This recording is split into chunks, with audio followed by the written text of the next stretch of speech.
Well, good evening, everybody, and thank you very much for coming along to join us. Normally, of course, we'd all be welcoming you in person here to St. Peter's, but what we're trying to do this evening is to replicate as best as we possibly can all that we would normally cover on these events. You'll see that I've got a panel of colleagues and some pupils with me this evening to help with a question and answer session later on. I'll introduce them at the time, and please do start sending in some questions using the chat function, and you can do that either privately or visible to everyone. So in a moment, I'll explain something about our busy lives here at St. Peter's, and most importantly, why we do what we do, and the vision which underpins our life as a learning community. That will be followed by a virtual tour of the school hosted by two of our pupils. And after that, we'll come back in to open up for any questions. So first of all, let me try and give you something of an insight into our life at St. Peter's, beginning with a sense of who we are and where we came from. Well, as you probably will know, we were founded in 627 AD, so we celebrate our 1400th anniversary in a few years' time, making us the third oldest school in the country, and some would say in the world. To put that in context, when Guy Fawkes was a pupil here, the school had already been in existence for 1,000 years. And from our origins in the monastery, which became the Minster today, we've probably the most fortunate setting of any school in the country. Our 50-acre campus gives us the opportunity to educate from the age of 3 to 18 with all facilities on site and just a few minutes walk from the centre of one of the nation's greatest cities. So we combine the feel of a countryside school with the buzz of the city and being about 2 hours from both Edinburgh and London. Co-educational throughout, there are a little under 600 pupils in the senior school from 13 to 18 with around 130 boarders. And a crucial aspect of our approach to life here is that we're all here for a full 6-day week, finishing at around 4 o'clock on a Saturday afternoon.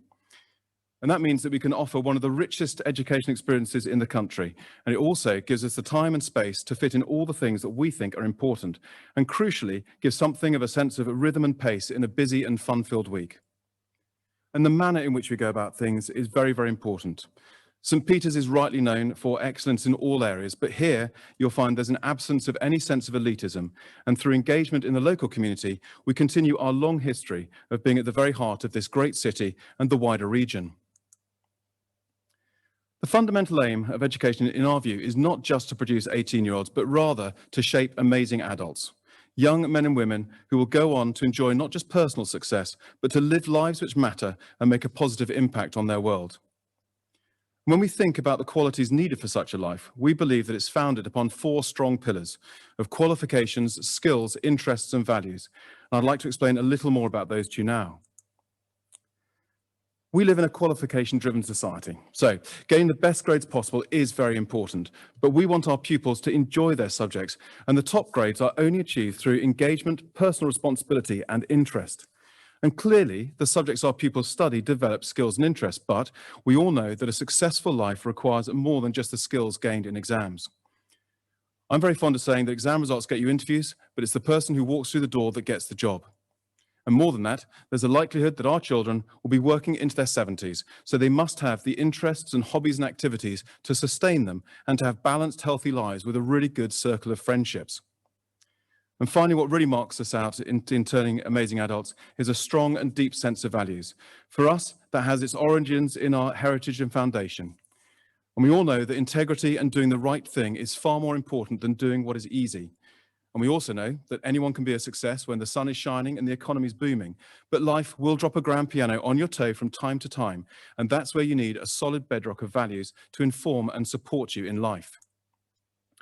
And we combine all that we do into developing the key skills for life, based on those identified as the most highly prized for the future by the World Economic Forum. And just as importantly, it makes sure that your time at Peter's is busy and full of opportunities and challenge and, crucially, a lot of fun. Well, as well as developing the whole person, people are quite rightly interested to know about our academic results. And on that simplistic measure, Peter's is one of the top schools in the country and a leader in the north of England. You can see on this slide results from both this year and last, as of course this year's results were based upon the school's assessment. And we had tremendous confidence in our centre assessed grades because we've actually produced them every single year for a number of years to keep track on pupil progress around February in their upper 6th.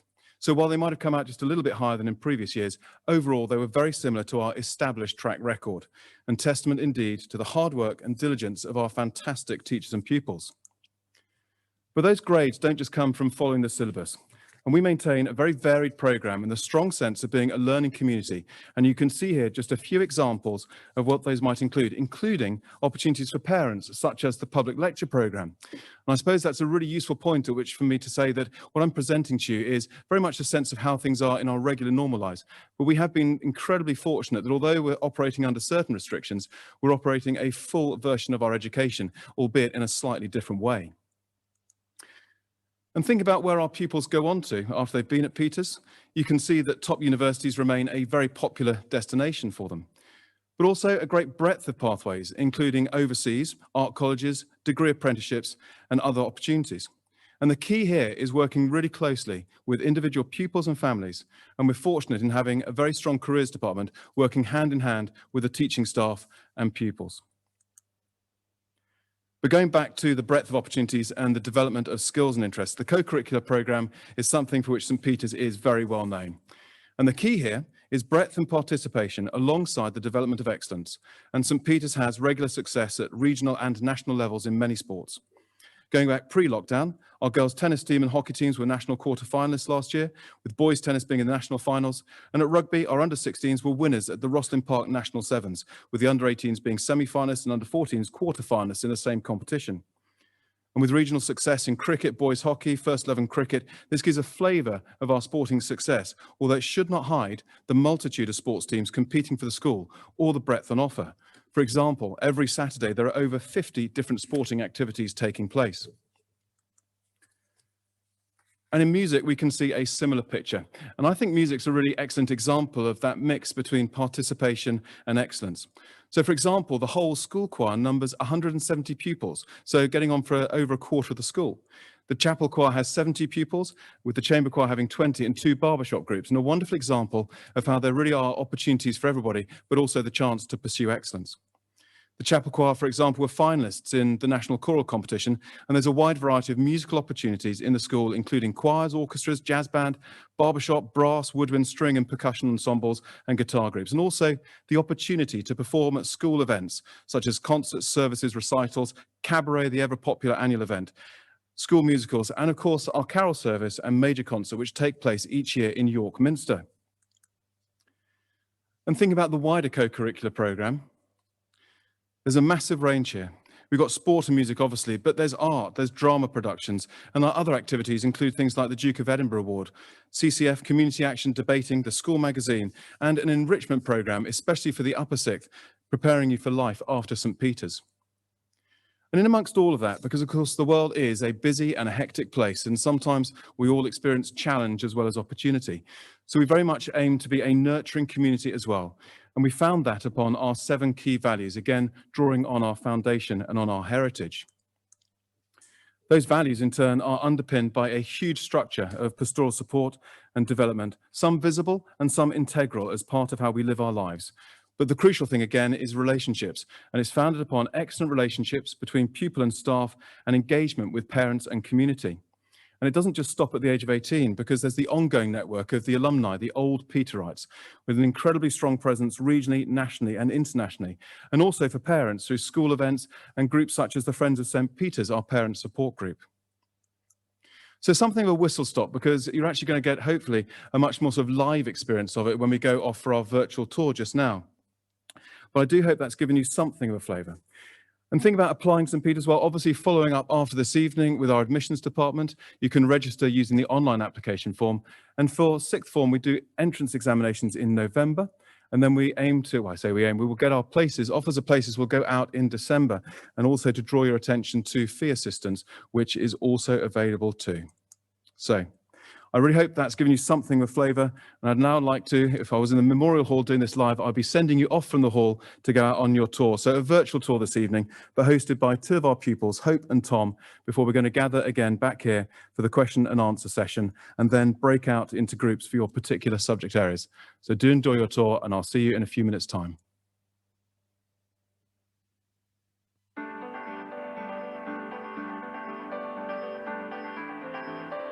Welcome to St. Peter's School, and thank you for taking the time to join us on this video tour. Life has never been so full of opportunities, but with challenge and change ever present, Our aim here is to develop confident, rounded young men and women who make the most of their abilities in preparation for a successful, fulfilled life. Founded in 627 AD, St. Peter's is the fourth oldest school in the world and one of the country's leading schools. Our academic results are outstanding, but we believe that independent thinking and a love of learning are just as important as excellent grades. So here there is a real focus on developing intellectual curiosity in the classroom and beyond, with pupils and staff being members of a vibrant learning community. The achievement of academic potential is central, but an education based only on qualifications is limited and frankly, rather dull. School days should be full of fun, adventure, challenge and new experiences. So we offer a huge range of sporting, artistic and cultural opportunities because we want our pupils to establish interests that stay with them for life, as well as learn the skills that will make them stand out in a fast-changing world. There is something for everyone at St. Peter's, with high levels of participation, offering opportunity for the specialist as well as the all-rounder. Your sixth form years are amongst the most exciting and rewarding of your time at school. It's a wonderful age when you start to develop particular interests and specialisms before stepping over the threshold into adult life and all that lies ahead. And you will find increasing areas of opportunity, whether in the classroom, through academic extension or in the huge co-curricular programme. It's a great time for developing your sense of personal responsibility and taking on leadership alongside working in teams. And it can also be a challenging time. And support is here for you and your family all the way through and after your time at St. Peter's. The house system is the engine room of the school and the bedrock of pastoral care alongside other structures. And there's a wealth of guidance and advice on making choices about careers and future pathways. Peterites are confident, but also grounded, and it's their enthusiasm that brings a spark and enjoyment to each day. All pupils are cared for as individuals, and links between home and school are a source of pride which continues long after school days are over through our active alumni organisation, the Old Peterites. On this tour, you will see that our beautiful campus brings the calm which comes from a countryside setting, while we're just a few minutes from the heart of York. York is one of the best cities in the country in which to spend your school years, and our links to the Minster and partnerships with local schools, universities and other organisations brings a richness to the experience of being a Peterite. Together, this gives a strong sense of being part of a modern, dynamic community where we walk, as our motto says, over ancient ways. One thing to watch out for is that your school years can move pretty fast. So make the most of it, and you'll find that life at St. Peter's will be full of challenging fun as you learn the keys for life.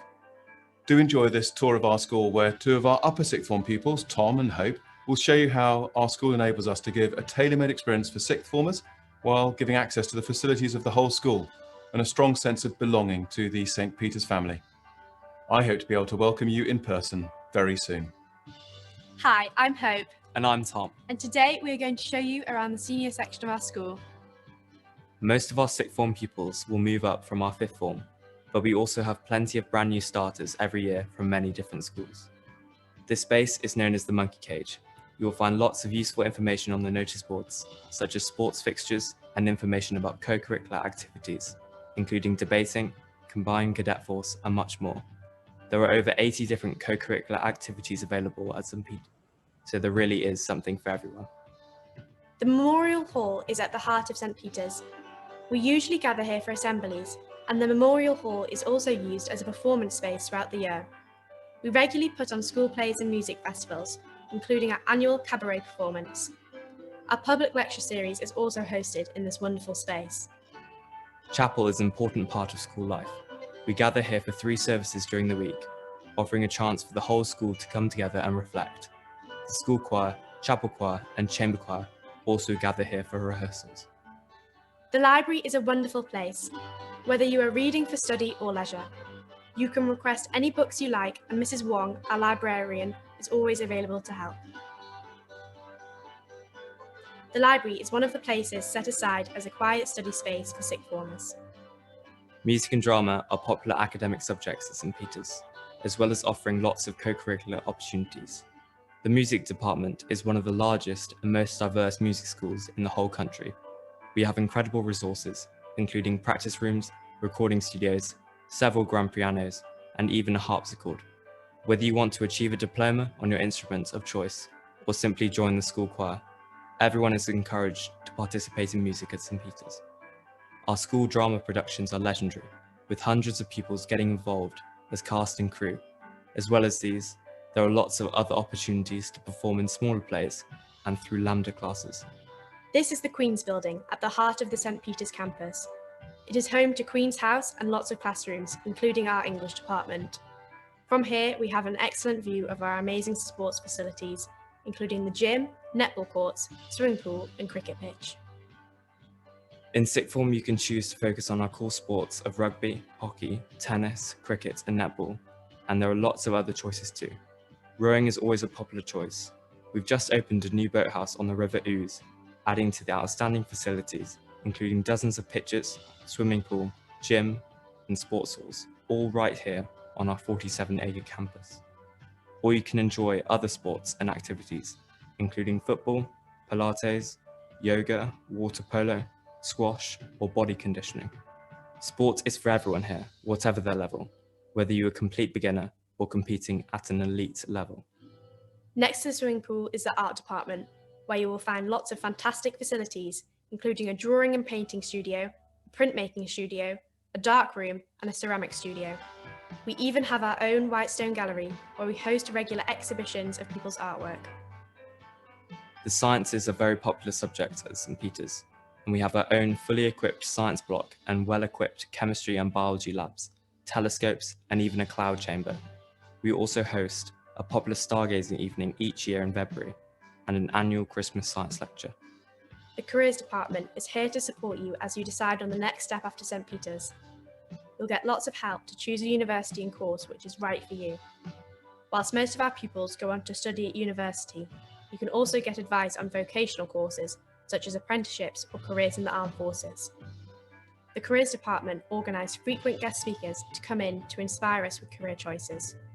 Old Peterites go on to careers in every imaginable sphere and are always happy to advise current pupils.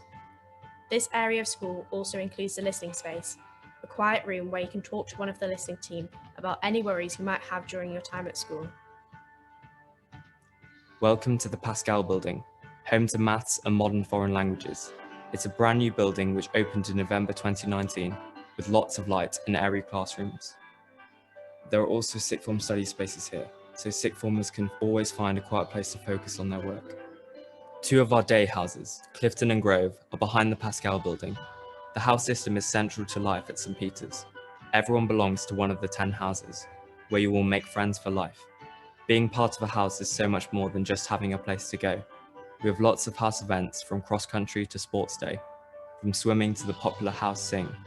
These events are always great fun with lots of friendly competition. This is The Rise, one of 2 girls' boarding houses.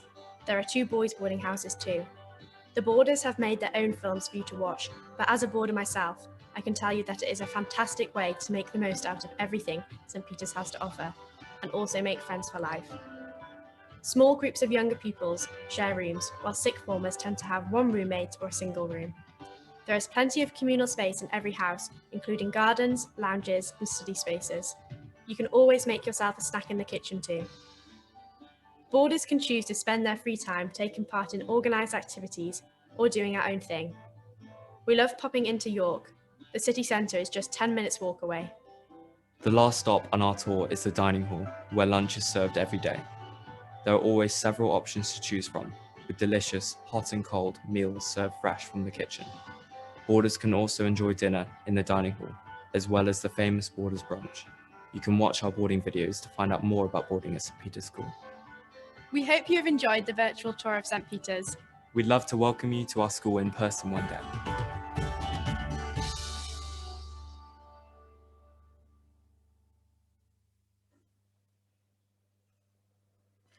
Well, welcome back, and I hope you found that tour enjoyable and informative. And just before I go and introduce the panel and open up for questions, I suppose I'd just like to come back to our fundamental aim, which I suppose could be summarised as producing amazing adults who have the opportunity for huge fun in their teenage years whilst here at St. Peter's.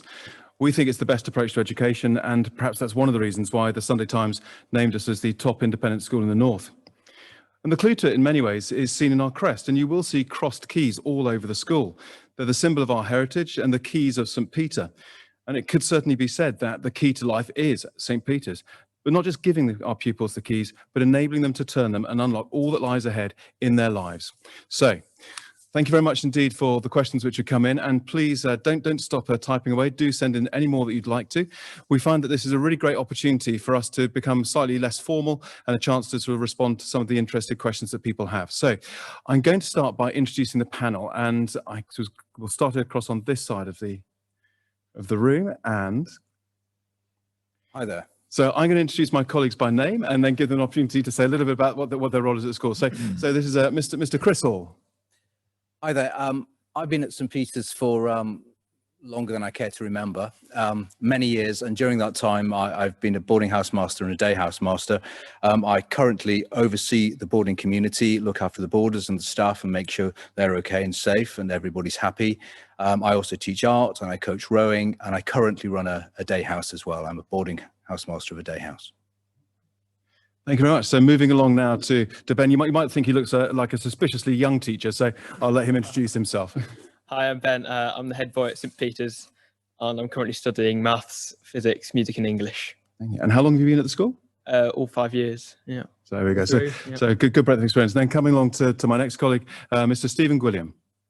My name's Steve Gwilliam. I'm the director of the co-curricular programme here at St. Peter's, so I oversee all aspects of the co-curricular life. And prior to doing that, I ran a boarding house for 9 years, as well as a day house previous to that. So I've been here quite some time as well. Thank you very much. And next along, Miss Tracy Mounter. Hi, I'm the pastoral deputy head, so I'm in charge of all the care of the pupils. I'm relatively new to St. Peter's. I joined just over a year ago, and I also teach history and coach netball. Okay, as the camera hopefully pans across me quite quickly and gets across to my next colleague, so Mr. Duncan Gillies. I'm Duncan Gillies. I'm the academic deputy, so looking after the teaching and learning in the school. However, I also teach classics, art history and some other things occasionally from year to year. I'm also resident in one of the boarding houses because my wife Dorothy runs the Rise, which is one of the two girls' boarding houses. And I've been here for about 8 years. Lovely. And moving along next to Hope. Hello, I'm Hope. I'm the other head of school for this year. I've been at Peter's for 4 years, so now I'm in upper sixth and studying art, history of art and maths. Lovely. Thank you very much, Hope. And the final member of our panel, Ella Mallard, sitting across on my right-hand side. Hi, so I'm Ella Mallard. I'm head of sixth form.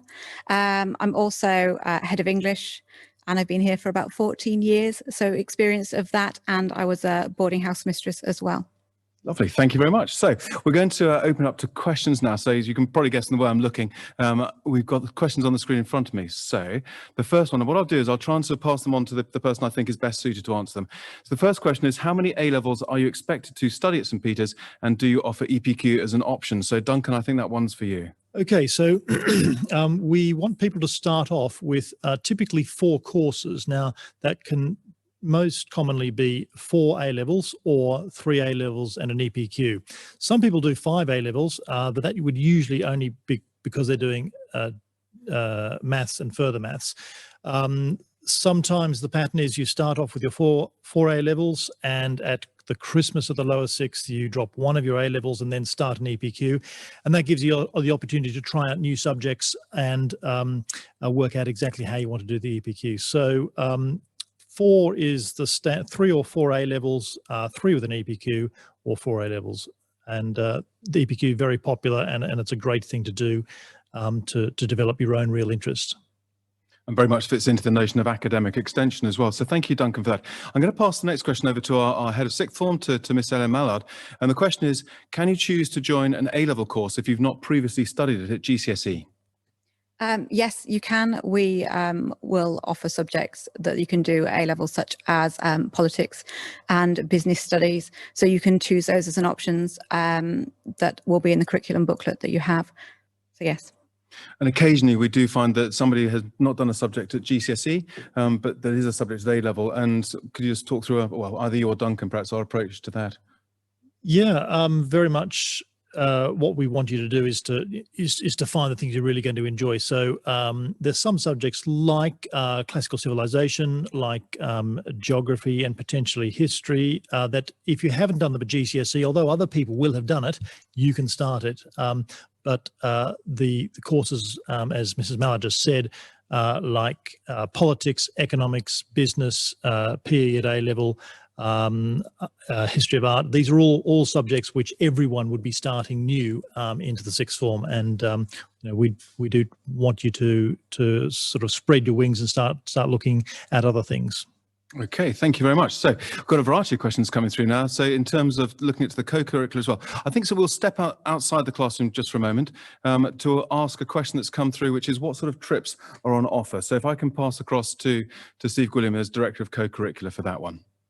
The answer is in normal times, quite a lot. In fact, I was only looking at this just a few days ago in terms of what we had planned to do for this academic year, although currently, like all schools, we're unable to do any residential visits until further notice. But when we are back to normal, which hopefully will be soon, there's normally cultural trips. So, for example, some of our younger students go on trips to Germany around about the Christmas time. There's an annual ski trip, which usually takes place every year. We have modern language residential visits, usually to either France or Spain. There's various things in relation to Duke of Edinburgh expeditions, which are overnight visits. Big sports tours. South Africa is the next one that we're looking at doing. Music tours. The one last summer, which unfortunately we had to cancel, that was due to be to New York. And there are various other trips in between. So there is a huge amount of those, what you might call big trips, as well as day field visits and various other things that take place. So a tremendous amount. And in the sixth form in particular, some of the what you might call the really big sort of once in a school lifetime type of trips are available to you. Lovely, Steve, thank you. I'm going to go across to Hope for this one, because the question is to do with the classes. And so Hope, what sort of size are the classes? Well, in sixth form in particular, the class sizes are quite limited. For example, in my history of art class, there's only 2 of us, yet in my maths class, there's 10, as this is obviously a more popular choice. But yes, it varies, though I think you can guarantee that there'll always be a really good pupil to teacher ratio, which means that the level of teaching is quite personal, it's quite intimate. You get a lot of feedback, which I think is really important, especially when you're doing your A-levels. Hope, thank you. And just to put that in context, so we typically have about 125 pupils in a sixth form year group. And in mathematics, for example, about 60 to 70 pupils take that subject. So hence we have a large number of classes, but as Hope's just indicated, about 10 pupils per class in a subject like that. And anywhere between, and we are happy to support a smaller interest subject such as history of art, because we think it's educationally really valuable and important, alongside the ones which obviously have very large numbers which are doing them. And in terms of pupil teacher ratio, because that was a follow-up question that came through there as well, we're about 1 to 10 across the entire school in terms of pupils to staff here.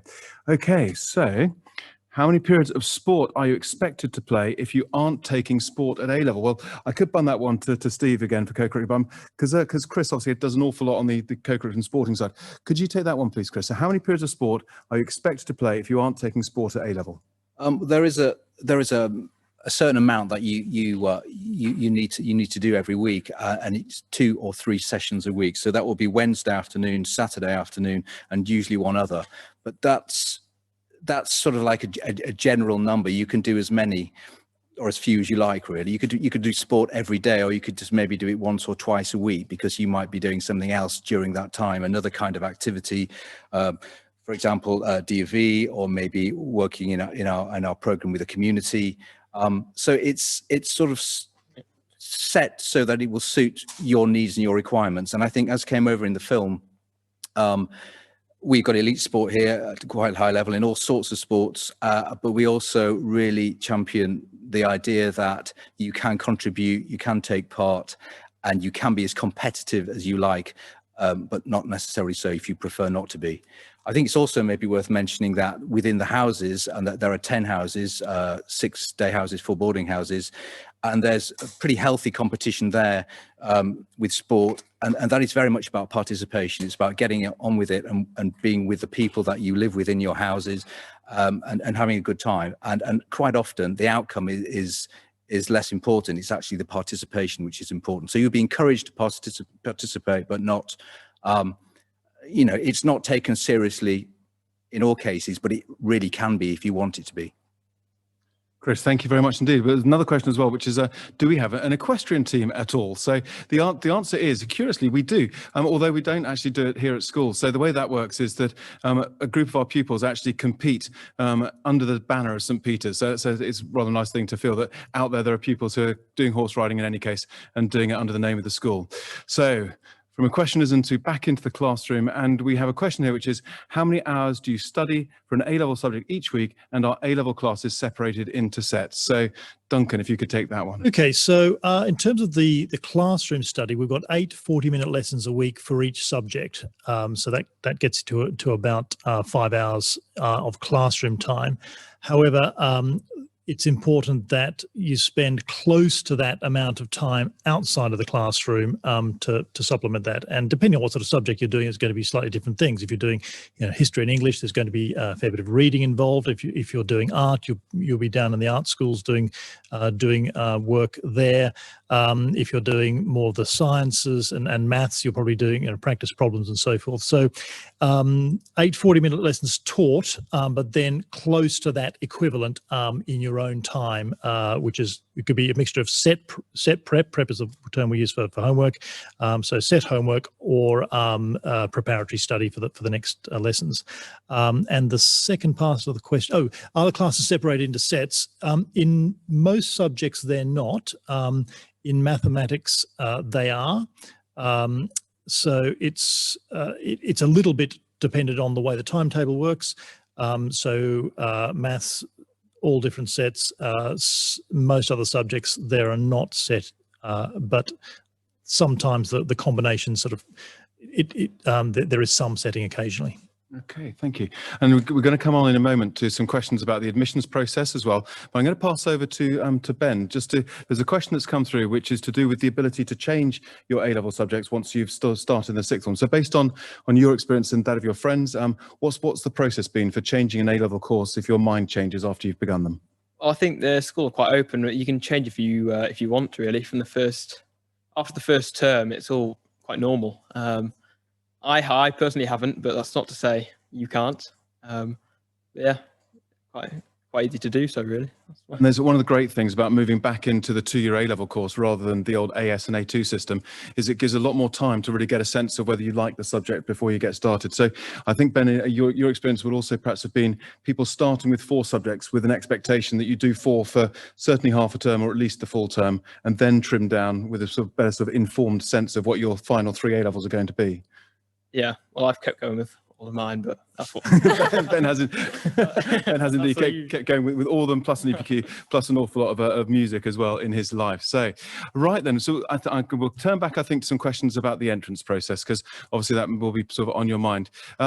There's a question here. Now, you'll know, those of you who've already registered for this, that we ask you to put forward a certain number of A-level subjects that you believe that you're most interested in, and that forms the basis of the exam papers that you'll sit for entrance. So the question is, can you change those A-level choices after the November admissions test? The answer is absolutely, but I'll pass over to Mr. Gillies again just to flesh that one out. Yeah, I think it's a really good question, an important question to get your head around. The choices you make for the admissions test in November, they're ones where you feel most confident with. They should always be subjects you're currently doing at GCSE. So it's very much your opportunity to put your best foot forward.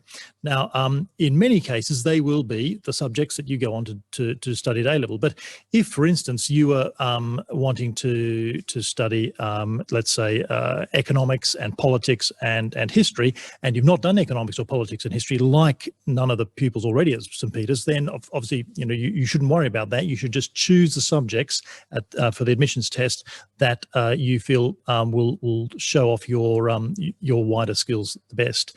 And then we do ask for your choices when we make the offers. So those are sort of come in later on in January. And question some of you might be asking is, what if you change your mind between then and when you finish your GCSEs? Yes, you can. It's just important to maybe talk through with myself or with the heads of department to get a really good understanding of what the subjects are like.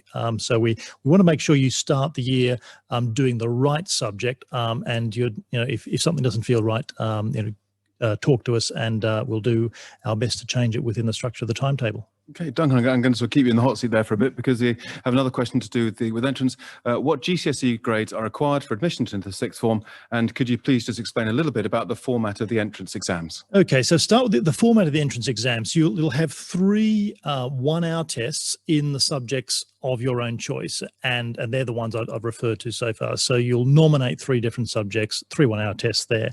There's another general test, which is got 2 parts of it. One of it is 10 multiple choice maths questions, and one of it is a sort of comprehension and response, a bit like some of the things you might be doing in English language. So that's what we call the general test. There's also a short interview. Now it's not a sort of quizzing interview. Again, what we're looking for here is what are you interested in? What do you think you'd like to get from St. Peter's? What can you bring to it, and so forth. So it's really about getting to know you and getting to know your interests. Then if there's having looked at all those things, that we then make our offers, and the offers are always conditional on gaining 6 5s at GCSE as a minimum. Now, in reality, most people will be achieving stronger than that, but that is the sort of the condition which follows the offer, which is in itself based on the entrance exam. And importantly, it's the entrance test and the interview, and the sense of that you will get something out of St. Peter's. We're not looking for a particular type of person, but people who succeed at St. Peter's in the sixth form are people who want to have a go at some new things, want to be busy. They want to be busy in the classroom, and they want to be busy out of the classroom. So it's certainly not it's about 25 or 30 people join us. So it's certainly not just grab the first top 25 or 30. It's very much we want you to be academically confident within our group, but we do want to make sure the full life, which goes, the classroom is incredibly important, but what we do outside the classroom is really what really makes the difference. We want to make sure that it's going to work for you and work for us. Okay, thank you. I'm going to go across to Mrs. Mallard now. There's a question about work experience, and it's the extent to which the school is able to offer support for work experience during the holidays. Yes, we have a dedicated higher education and careers department that support all pupils with work experience. At the end of year 11, the 5th year, after their GCSEs, the pupils will often take work experience placements up then, but there's nothing to say that they then couldn't in the sixth form in the holidays be supported in finding placements. We have a system currently working in place with our OPs, which are our old Peterites, where there are mentor schemes beginning to start this year that we could find work experience through that. So that's an exciting opportunity for our pupils. Okay, thank you. And just a couple of ones which I'll just take quickly. So what is the percentage of overseas pupils in the sixth form? The answer there, it's about 15% of pupils in the sixth form are from overseas. And inside the boarding houses, the majority of our boarders are British boarders, but with a good international spread covering, from recollection, about 14 different countries. So moving on to there. So what percentage of pupils are day students versus boarders? Mr. Hall, would you like to take that one, please? We have 130 boarders, and they are spread over 4 houses, 2 boys and 2 girls houses, roughly the same sort of size, I guess, about anywhere between sort of 30 and 40 boarders in each house. And the rest of the community is day community, and those 6 day houses are anywhere between sort of 65, 70 pupils. So I guess if you add all those numbers up, we get to about 570. Yeah, just under a quarter is the. Right. Okay, so it's about a quarter. Sorry, I had the benefit of doing the mental mathematics whilst you were doing the talking, so thank you very much. I'll take these a couple here as well, which is psychology an A-level option, and what's the technology and computer science department like at St. Peter's? So we don't currently offer psychology at A-level. What we find is that pupils who are interested in psychology, they find some interest and some exploration of that. Many of them through the EPQ that Mr. Gillies was explaining earlier on. That's a very popular route for them to take. It also is embedded in certain other subjects, so maybe it comes as a surprise, but actually in the philosophy A-level subject that we do, there's an element of psychology in that one. We do have a number of pupils who go on to study psychology at university, and typically coming at it from a sort of biology, mathematics and chemistry type background, which is what we've found over the years. The leading universities tend to prioritize and prize that approach to it. So moving on to Do you offer particular support for university entrance in medicine, veterinary medicine, etc.? I think Mrs. Mallard again for that as head of sixth form. Yes, we do.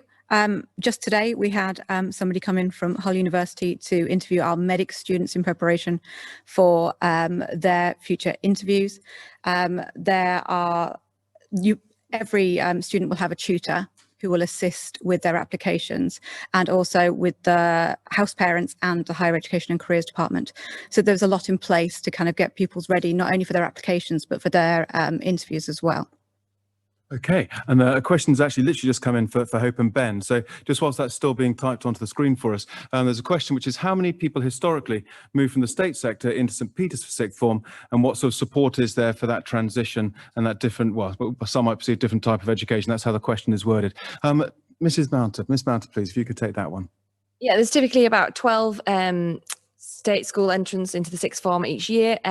Obviously, we do our best in terms of making sure that they're inducted into life at St Peter's. So you will be, before you even step through the door at St Peter's, you will have met your house mistress or master, you'll have met your tutor, you'll have been contacted hopefully by a current pupil in our fifth form, so that when you arrive on the first day that there are friendly faces to meet you.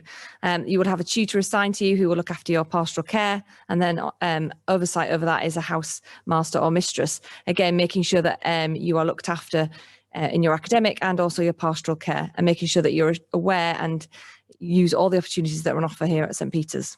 Yeah, thank you very much. And I think it's really important to put that in the context of how do we help all new pupils come and join St Peter's. There's a really good rolling induction program that begins way before the first day of term to try and make sure that everybody feels really ready and prepared. And of course, transition to sixth form, it's a new phase of education for existing pupils as well. So there's a huge amount of support as people go across and do that too. In terms of state sector coming across St Peter's, a large proportion of our intake at 11 plus comes from the state primary sector. And again, a good proportion of those who come in at 13 plus and 14 plus as well. So the question for Hope and Ben, what do you think are the best things about being at Peter's? And I'm going to pass that to Hope first. Okay, well, for me, boarding has to be the best thing about Peter's, because I really feel that this helps amplify all the other elements. It really gives you the time to do the extracurricular things, to do the extra academic opportunities. And I think for me, it's been the most outstanding element. And the community that we're in as well. You get to know all the boarders as well as all the day pupils, and that means you've got a wider support network, and it means you get to know more people in general, which I think is fantastic. Okay, Hope, thank you very much. Costa Ben. I think the best thing for me, it's the music opportunities that you get given. You can join, there's groups and there's choirs, wind band, swing band, so you can just keep yourself interested in the extracurricular side of things. But I think if you ask different people, they'll give you different answers. I think that's one of the great things about Peter's. There's a number of different communities you can join and be a part of. So I think, yeah. Ben, thank you very much. I'm going to stay with you because there's one of the sort of specialist areas. So do you need to audition to participate in the orchestra or choir, and do you need to be doing A-level music in order to join them? Well, choir, you do audition, but if you can sing it into the school choir, so that should be all right. And I think wind band and string orchestra, you don't audition for. And you certainly don't have to be doing music A-level to be part of. No, it's quite inclusive, yeah. Okay, right then. Which universities are the most popular destinations for St Peter's pupils? So, Mrs. Mallard?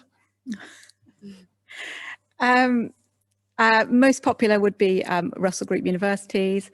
We have pupils go off to various elements. Growing in popularity are overseas applications. We have quite a few pupils going off to American universities, a few applications this year to American universities as well. Thank you. And in terms of numerically, over the last sort of 5 years, we tend to keep a track on this sort of thing. Universities such as UCL, King's College London, Durham is a massively popular university for our pupils. Newcastle, you're never going to be short of Peterites if you find yourselves on the streets of Newcastle, and other sort of regional universities, Oxford and Cambridge fairly obviously as well. So hopefully that gives an insight there.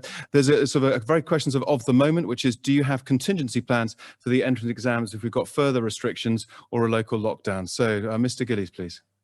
Yes, we do. There are a couple of different ways we might do it, and it'll depend very much on where we are. If things get more relaxed or get tighter, So one of the ways we may do them in school, that's looking less and less likely. We may also go for an approach where you do them at your own school if that's possible.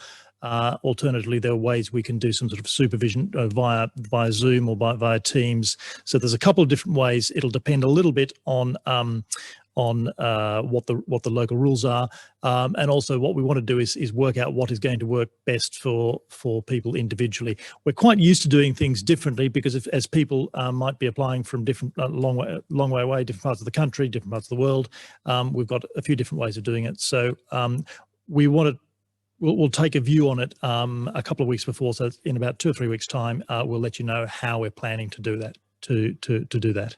Lovely, thank you. There's a question which is, what is the EPQ? I'm conscious we've referenced that a few times during the course of this evening. So the EPQ stands for the Extended Project Qualification, and it's there for the great benefit of academic interest, intellectual curiosity, and to broaden your skills. And so it counts for half of a full A-level, and we prize it because it gives pupils a chance to take control of their own learning. You choose the subject area, you work with a supervisor, so it replicates undergraduate style work. So a member of staff is your supervisor, and you refine the subject area and then crucially what the research question is. And you can do it as an extended essay, so a mini thesis in humanities subjects. You can do it as a scientific study, a field study, and you can also do a performance piece as well. And then it's assessed both through the written work and also through a presentation. Universities love it because it looks, smells and feels like undergraduate work, and it's overlapping you as you're preparing for university. We adore it because it gives you the chance to take control and really sort of fly as you go on. Okay, so we've got a question. I'm conscious we've sort of got about five or 6 minutes left. So how many pupils went on to study medicine from the last couple of years? A quick one from Duncan. About 25 over the last 3 years. So it tends to be between 5 and 10 each year. Okay, thank you. And obviously, these areas like that which require that wider support and preparation and aptitude testing and multiple mini interviews and all those sorts of things, we have support for here as well. And a similar one there, how do you support pupils getting into American universities? Many of you will know that's a much more complex system because apart from the common application form, they typically have to research each college and make separate applications. And so we're just basically completely set up to help guide and advise on the different styles, but also preparation for the SATs and things like that and the whole process. So that's on there. You can hear me speeding up with my voice to try and get as many questions done as possible. I'm going to pass over to Miss Mounter for this one, which is do you have to trial to get onto the netball team? No, you don't have to trial. We're blessed at St Peter's that we've got a lot of teams for netball. It's a very popular sport, so no, you don't have to trial, and you can move between teams quite freely depending on your level that you play at. So participation is the key. So the answer is no. Okay, thank you. And so just coming to the end, to Technology and Computer Science Department. So we're bringing in computer science as a taught subject alongside the teaching of coding and programming through the enrichment program, and that will be coming through shortly. And then the technology side, well, we've got a fantastic DT department as well, and they've taken part in things like national Formula One competitions for designing and trialing. So a huge amount of that going on as well. So are there specimen papers for the entrance exams? Mr. Gillies, please. Yes, and when you make your choice, they'll be sent out to you a couple of weeks before the exams itself, so you get a sense of what the questions will be. Okay. Thank you. Right, the last one that's there at the moment. So do students do the UKMT challenge and things like that? For those of you wondering what UKMT means, that's national competitions in mathematics. And the answer is yes, we do, but not just in mathematics, but also in things like chemistry as well. So, and again, it's part of that sort of really trying to make sure that our pupils are not just being sort of through the tram lines, if you like, of an A-level syllabus, that everything that we're doing should be always building on that and looking outwards and growing. Right. I'm sort of being given the metaphorical sort of shepherd's crook around my neck at the moment to suggest that we need to draw this section to a close and move on to the more subject-specific breakout rooms. So thank you very much indeed for all your questions. If you didn't have the opportunity to get one in, or other questions come along, as I'm sure they will do after this evening, please don't worry. A member of our admissions department will be in touch with you within the next few days to ensure that you get all the answers that you need. So we're now going to move into subject breakout groups, and that's a chance for you to meet the heads of department and some of the colleagues who teach in those departments and as well, and give you a chance to talk a bit further. If you didn't let us know the subjects you'd like to hear more about, we of course haven't been able to put you into those breakout groups, so we're going to have to say goodbye to you now. But again, we're going to follow up with you after this evening when you'll have plenty of time to ask any subject-specific questions. So those of you who did share your subject-specific questions, you'll now be allocated into up to 4 breakout sessions. The heads of department are waiting for you, and you'll have about 15 minutes hearing about the subject and a chance again to ask questions. So please bear with us, chat amongst yourselves for a few minutes as we've just finalised the allocation of the subject choices. If you find yourself in the wrong breakout group, please select return to the main room, and then you can be moved into the right place.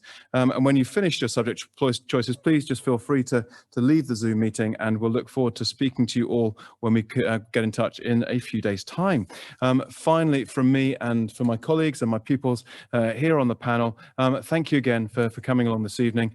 I do hope you found it useful, and I just really can't wait until we can actually meet up properly and hopefully over the next few months. But for now, thank you so much, and we'll just head you off into those breakout groups or head you off into the evening. Thank you very much indeed.